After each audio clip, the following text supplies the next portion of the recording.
you. All right. Hey, Dylan, how's it going? Good. How about you? Excited to be on. Good. Yeah, I'm stoked to have you here. Welcome to the Social Video Playbook. I am Elizabeth, so everybody that's tuning in probably knows me by now. I'm head of growth of Viral Moment. I am the host of the Social Video Playbook. Here with me is Dylan. I'll have him do an intro in just a second, but for a quick minute, this is the next 15 minutes. This is our space where we're going to dive into all things social video, the yays, the nays, what's working, what's not working, what are some tips and tricks that brands, businesses, creators can all understand so they can move forward in this new era of communication and marketing and whatever else is happening in this weird world of AI that's taken over. So there's a lot of crazy insights coming out all the time, and I'm so excited, Dylan, to chat with you. You come from you do creator things, as I so eloquently phrased it earlier before we hit the record button. Tell us about you. Yeah. Do you want me to give my 1 minute spiel, or do you want me to give my 15-minute spiel and take up the entire time about myself? Ooh, we only have 15 minutes, so I would end up cutting it. Let's just do the 1 minute one. The 1 minute, 100%. So I started off as a creator when I was 14 years old on a little lip syncing platform called Musical.ly. First week, gained 30,000 followers. First 6 months, 100,000 followers. I was live streaming for 5 hours a day, every single day on Musical.ly, getting 20,000 viewers at one time. When I was 16, started managing influencers. So I managed a kid named Lil Huddy, got him from 200K to 5 million in a year and a half, and I was his first talent manager before I could legally sign any contracts. So the talent management space was fun because there's a lot of contracts to sign. And then when I started going to college, I just graduated from USC, top of May of last year. I joined a student organization called USC Reach, which was the first and only influencer organization where influencers can come together, learn from each other, collaborate with each other, and really grow. We grew it out to 100 universities, 5,000 college students, 500 million followers amongst our students, 1,000 alums now. We grew it out even further to a marketing division where we help numerous brands with college marketing, influencer marketing, a talent agency where we represent 50 creators, 5 million followers each, and a ventures division where we have equity in 25 companies, all seed round venture-backed companies, while still being a creator myself full-time, having 6 million followers cumulative. I'm a LinkedIn top voice, which I always love telling people. And yeah, do a little bit of everything in the creator space. That's amazing. Before we dive in, do you still lip sync? Do I post it? No. Do I lip sync? Every single time I wake up in the mirror, of course. That's amazing. Oh my gosh, I remember Musical.ly. Wow, wow. Okay, we'll dive into this off recording mode. I love that, Dylan. Thank you so much for those insights. I am super excited to dive into. You come from such a cool background and you've seen a lot of shifts. So I just kind of want to jump in here and tell me, what is the number one shift that you've seen across this industry that brands and or creators just are not ready for? Yeah, I think the overall shift that I've been seeing in the creator space is how creators are reacting and how brands are reacting with influencer marketing. So 2016, when I started off as a creator, influencer marketing wasn't a budget and marketing can't spend for brands, right? And we saw that quickly change with COVID. Brands started to realize that radio and TV weren't as prevalent as they were in the past, and influencer marketing was the future. So all these companies started hiring influencer marketing managers, which nobody really understood what the logistics of negotiations with influencer marketing looks like. And we started to see an industry where everyone who was non-lawyers were negotiating contract terms, which was a fun space to be in. You had creators who thought that they knew what usage meant. And funny enough, I was negotiating with a creator this morning on what the definition of a revision is. We have creators who want to be creative but don't know the business terms, and we have influencer marketing managers that also don't know a lot of these verbiage of exclusivity and usage and NIL and all these other terms negotiating, right? So I think, what the future of these campaigns and the way that brands are going to start working with creators on is an aspect that focuses more on leveraging creators long-term rather than in a very transactional one post approach. And I saw an article today from Net Influencer that I was featured on, and a lot of other creator economy thought leaders were featured on, that basically said a lot of these creator economy leaders all said that one-off posts don't work. So we know that one-off posts don't work. That's a standard, that's a given. We understand that for a consumer to purchase a product, it takes them up to 7 times seeing that product until they will purchase it. But I think the future really holds where influencers will help build the strategy because they know their target audience the most, right? Right now, we see a lot of marketing agencies where it's 40-year-olds trying to market to 20-year-olds, and that doesn't work, right? So influencers who know their audience the best should be the ones coming into the game, coming in day one before they just receive a creative brief and say, this is what other influencers are going to say yes to. This is what the campaign could look like. And having that unique input, that could be in-house, that could be more creators being consultants. I think the tides are shifting where creators are starting to become equity owners. You have Alex Earl and Poppy. And I think that's just the start of how creators can start to think more like business leaders who are building their own media empires. Yeah. Yeah. I mean, they totally are. We even saw it with, what was it, Mr. Beast? Now he Mr. has Beast is Feastables. yeah, Emma Yeah, Chamberlain, and he's Chamberlain Coffee. Then you also have Logan Paul and Prime. Yeah, it's crazy. That is a huge shift. It's such a good point. And I've seen social media since MySpace, maybe Live Journal, Dead Journal, whichever one came first. I can't remember. I don't but even know what that is. I'm going to be so honest with you. I'm 23 years old. I was not on MySpace. I don't know what Dead Journal is. One day look it up and you'll be like, oh gosh, these poor 90s kids. But I would love to know, like, we've watched it evolve though, even being 23, right? Like, you've seen Instagram before video was a thing and you knew a life before TikTok. How do you think that social video itself is changing the way that brands have made decisions? Yeah, I think the larger conversation here is brands acknowledging social media. And I think we've started to turn the tides where brands need to focus on building a cult following and a community rather than just building a product that's good. I think back in the day, if you built an innovative product like an iPhone, it can sell itself. But now we are in a space where there's so many competitors in any single industry, where the markets are changing, where the ownership comes back from the company to the consumers. There's so many options that consumers have that they can go to. So companies now need to realize that they need to target consumers where they're at. And I think what's unique is that consumers, especially the next generation, is on those platforms like Instagram, TikTok, YouTube. They're getting all their knowledge from these short form video platforms. So in order for brands to think about brand building, cult following, brand identity, it really is that Duolingo type of model. Can you build a community where people are going to follow you, not just for your product, but because of the mission that you stand for, but also because of the image that you've been able to curate that people can really understand it. It's a very unique model, and consumers at the end of the day, they own all of the buying power right now. Yeah, they do, and it's so good. Everyone's been talking about, of course, the Duolingo model, and it's been out for a while. And I think it's prevalent in how both B2B and B2C companies need to move in that kind of direction. I don't think there's a blend anymore. But there's a lot of things that happen across social video, and you work deeply in all aspects of social video, from making your own to helping other people make theirs and coming up with strategies and all the connection between. What would you say is like the biggest challenge with social video right now?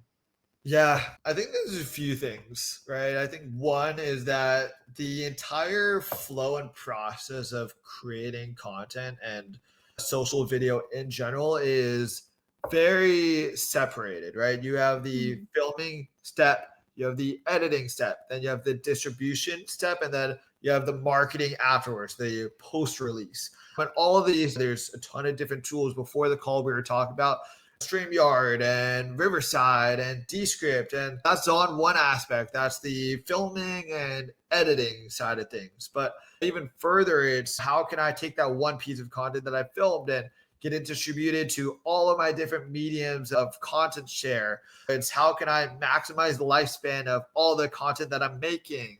But it's also how can I uniquely and organize my own tech stack that I can know and understand. I think that there's a lot of processes, and it's not a one size fits all type of playbook. It's very individual for every creator and their creator team, right? Some editor might really like this editing tool versus another. So I think everything is separated. There's a lot of different tools out there. And if we think about a typical film industry, you have all these different people, right? You have a videographer, you have an editor, you have the actor, you have the color grader, you have the post production people, you know, the marketers.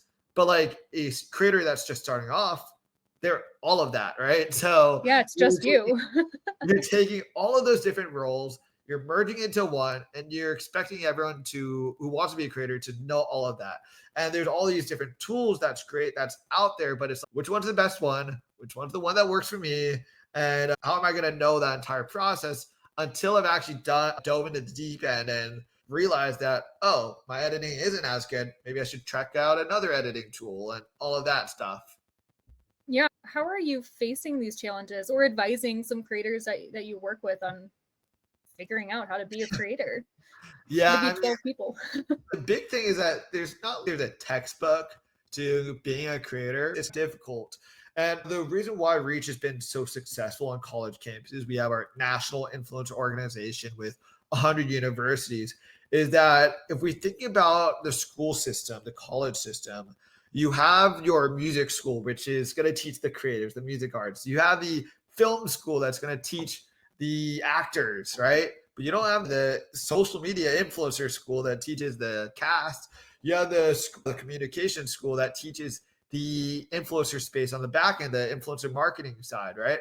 So we've been able to be successful by allowing creators to really come together, think with each other, collaborate with each other, and really grow. So having that network where creators can connect with each other in a very self-isolating industry, that's been so huge. But I think the second thing that we've been able to do, that I've been able to do so well, is be able to understand, because I've been an influencer for 9+ years. Here's what the workflow looks like on what a creator should do. And for me, I'm so up to date with all these tools. And the big Mhm. buzzword that's always hit every single interview and podcast that I've ever done in the last 2 years is the word about AI. And I love AI. And I think it's a paintbrush in the toolkit. I think it's something that's here to stay. It's never going to disappear. It's like a calculator. You have this great tool now, and it's how can you leverage it to help you be better and more productive at what you're doing. And it's great because it's democratizing the influencer space with allowing you to do a lot of different things, right? Descript is great because it can take audio to or text to audio to text, and then you can edit it. There's all these different tools that's allowing you to improve as a creator. And for me, I'm so versed in all these different tools that for the creators that I'm talking to, I'll like individually diagnose them and be like, these are the things that I think could work for you and that you should take a look at. You need this playbook of information. Exactly. If you had unlimited resources, I mean, like the world's your oyster, Dylan. Like, what? How would you solve this challenge of just this kind of this complicated world for all these creators? How would you solve this challenge if you could literally do anything? That's a great question. The challenge that I just mentioned about a disorganized kind of social media production flow, or just any challenge in the creator space? Yeah, I would say like how would you solve like that specific challenge around the production flow and kind of the complicatedness of multiple tools and not knowing even where to start? Yeah, that's a great question. I think that a great thing that would come to fruition is an all in one, all encapsulating creator economy tool that does the entire flow from filming to editing to uploading, which a lot of tools have. They have a singular uploading element. But I think the even further is like post production. What are you doing? Are you clipping those YouTube segments into short videos and having clippers take it, do marketing from it? There's a lot of post production like growth hacks that creators think of and create themselves that the creator economy doesn't think of, that I think could be really innovative. But it really takes an army of creators to come together and say, these are the hacks that are working for us. And this is what a ultimate tool would look like for that to come to fruition. I think that processes are just simplified and need to be simplified. I think another thing that would be really beneficial is adding more opportunities for creators to be incentivized to support each other. We're in a competitive landscape. It's a very freelance landscape, and in this very similar boat of acting and entertainment, you only get paid for your next gig. You only get paid for your next brand deal, right? So alone, we've set up an industry where people are not incentivized or encouraged to help each other. And I think that's a negative kind of correlation to the creator space. I think a big solution is ideating new ways for creators to truly not see each other as competitors, but as cast members in a larger scene. But I think there's a lot of elements for that. There's being able to unionize and guild creators together. It's standardizing brand payouts. It's encouraging and allowing creators to not live check by check. 50% of creators are making less than $500 a month right now, and that doesn't pay the bills at all. Nope, it's not going to pay the bills. That would be amazing. Like pulling all the creators together and supporting each other. That's huge. I know I heard about you from Gigi, and she's like, this is another amazing creator. Go talk to them. Yeah. And for those listening, we did talk to Gigi in our first episode, so I'll relink that there. But yeah, I think creators supporting creators it's useful. You can help each other. Absolutely. Shifting gears a little bit, I want to talk a little bit about some like success. So you work with a lot of brands and a lot of different companies. I would love to know, what do you think is a common mistake that brands make when they're interpreting social video? Rephrase the question. So when you give them the social video that they asked for, yep, what's something that they'll like interpret or come back with, whether that's the data and analytics behind the video or actually like the creative itself? What is something that like they say that you commonly hear is like a misconception where you're just like, yeah, that's a great question. I'm in a unique perspective where I see all the sides of the creator space, the brand side, the creator side, the talent manager side. I think there's a few things here. I think one, a lot of brands are still to this day, even though we talk about this 24/7, about how creators should have as much freedom and flexibility to build their own creative briefs and creative treatments, we still hear brands time and time again being very strict and stringent on all these bullet points. And that doesn't win. That's too salesy. You're going to be guaranteed a very low ROI on any social video that's like that. So I think that's one element that's I've seen on my side that has been pretty negatively correlated in the creator space, is that aspect. What was the second thing that I was going to say? I'm trying to think of what I was going to say for the second element. What was the question again? What's a common mistake that brands make when they're using or interpreting like the social video that you give them? I know what I was going to say. Yes. Brands are very strict on their KPIs, but they don't tell the creators what their KPIs are. And I think most brands just think of every creator being able to hit every KPI, but that's very untrue. There's certain creators that are really good for engagement, but aren't going to get you the sales that you're going to look for. But they have 10 million followers, and it's great for brand awareness. And then you have creators with 80,000 followers on TikTok that are pulling sales of 100,000 plus GMV a month. And brands get confused when a creator with 5 million followers doesn't generate the same GMV. There's creators that are on all these different landscapes. And the problem that I see a lot of brands hitting is that they don't communicate what those KPIs are until they're disappointed at the end of the campaign. And they're like, oh, we didn't hit our success factor. And as a creator, I came in and I would have been like, you didn't tell me that this campaign was KPI metric focused. If I knew that, I wouldn't have participated in this campaign, because I could have told you miles ago that my following isn't the type that's going to buy a product off of the first video. My following knows about the brand and builds brand loyalty and is, oh my God, this is a great product, but it's going to take another creator to sell that product. I'm not the salesperson. I think that a big problem is similar in that capacity, where a lot of brands don't understand that every KPI cannot be met. You need to find the right group of creators for the right KPIs, and there's different groups of creators for each KPI metric. Yeah, that's a really good insight, and something that I haven't really thought too much about is, I really like that a lot. Typically, I would ask, what's the most important thing brands should actually be measuring? But I feel like you answered that with, they should be measuring how is the creator that they're actually working with going to be able to achieve their goals, and are those goals aligned? Would you say that's accurate? Repeat what you just said. Typically, I would say, what's the most important thing that brands should actually be measuring? Yeah. But I feel like you answered the question on its own. On the creator. Yeah, Yeah, it I think depends on the it creator. truly depends on the creator. I know a lot of creators that are very successful, huge. Everybody knows them, but they're not going to down drive you sales Hmm. whatsoever. And that's not to say that they're a terrible creator. It just means that if you want to work with that creator, you need a different strategy that isn't sales focused. And then there's separate creators like that are really good at TikTok Shop and can get you 100,000 units sold on TikTok Shop. But there's different playbooks, and you need to understand that there's all these different types of creators, niches, target audiences. There's algorithm friendly creators and algorithm focused creators. There's creators that are very anti algorithm that are very specific but have cult following. There's creators that are very TikTok shop focused. There's all these different subsets. Yeah, absolutely. Quickly through going through our last bucket questions here, what's an underrated insight that leaders in your field should act on right now? Underrated insight. LinkedIn is huge. Creator economy leaders should use LinkedIn and be their own creator. Founder led content is huge right now, but not that many founders are leveraging it. And the first step you can do is be a thought leader on LinkedIn. I post on LinkedIn almost every other day. Do I know everything about the creator space? No, but everybody thinks I know everything about the creator space because I post about it.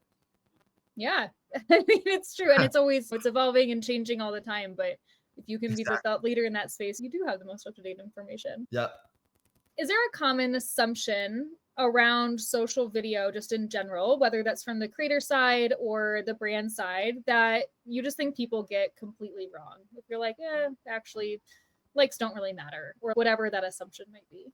I think that a big assumption that's incorrect about social video is that the same kind of short form content can be used for all the social media platforms that are short form, like Instagram, TikTok, Snapchat, YouTube Shorts. Like there's every platform is basically the same platform at this point, right? They have the same features, but all of their algorithms are so different. So what's successful on TikTok might not be successful on Instagram Reels. And there's small, minute detail that you can do to fix it and change things up and get creative with being more algorithm focused. It might be the fact that you need more in-text captions on TikTok, but not on Instagram. So it could be minute as that. But I think people duplicate the same content, become successful with 100,000 followers on TikTok, and it's confused why they only have 10,000 followers on Instagram. If they want to win on all platforms, they need to adjust for the right platforms. Yeah, that's a great insight. And I think it's so true. People really just take the same piece of content and try and put it everywhere. And you're like, it's not really made for that. So let's fix it. Let's fix the problem. One last question here. We asked earlier, by we I mean me, because it's honestly just me here. I don't know who the we is, but I asked earlier, Dylan, if you could have anything in the world, but I want to limit you down now. I want to say if you could have one thing this year, so it already exists, right? And it would make just social video easier for your business and what you do. What would that one thing be? Dylan's, I just need this one thing and my life would be set today. One thing. I know your list is probably long. I want a studio and a ring light and every single program out there. I would But love would you I pick would love a one? studio. That actually would be sick. I'll go with that answer. No, I think the creator space for me to make content would be cool. And I think a lot Okay. of people are trying to do that, like Lighthouse and all these other companies. But it's so like business creator economy centric that I think like a lot of creators are turned off by how like corporate all these spots are. I think if there was a place where creators could just have creative freedom to do creator things, then creators would love it. Yeah, that would be amazing. Dylan, I have a bonus question for you if you're willing to Yes, answer it. that's it. If somebody wanted to follow in your footsteps, someone was like, I think what Dylan's gone through is amazing. He's doing great stuff. Is there a lesson that you've learned from navigating this world that you want to share with others or you wish more people understood? Yeah. So the big thing for me is I got burnt out of the creator space for 2 years. When I was a junior and a senior in college, I didn't post on social media one bit. And I had to reinvent myself and who I was as a creator and kind of creator economy leader during that time because I needed to figure out what my identity was. One, I would say enjoy what you're doing. If you don't truly enjoy doing it, don't do it at all. So if you truly want to be in the creator space, do it. A lot of creators I know will take 700 videos until they hit their first viral moment. So if you truly don't enjoy doing it, you're going to get burnt out quickly. The second thing is the creator space is always changing. So make sure that you come in ready to adapt. Change is inevitable. The lifespan of a creator is so low that if you aren't always adapting, you're not going to be able to navigate the world of changing algorithms and changing platforms. And Vine died and the Musically died, and then another platform might die. Hey, TikTok might be banned in the future. It's always about adaptation. Yeah, that's great. And you do see that. You're so right. Like influencers come and go, but the ones that stick are the ones that really do adapt quite well to things that are changing. Yes. Dylan, this has been awesome. Your insights are incredible. We covered not only like what ways can you give insights from a creator perspective to brands, but also as a creator, what are things that creators need to do to make sure that they're successful in this space and when they partner with brands and companies, and how can we make both sides of this equation grow? So thank you so much. If anybody wants to hear more about Dylan and follow his work, please follow him on LinkedIn. It's scrolling across the bottom here. I'll also add his LinkedIn into the show notes. It's been amazing chatting with you, Dylan. Thank you so much for the time. I appreciate it. Thank you for having me. It was great chatting. Absolutely. Bye.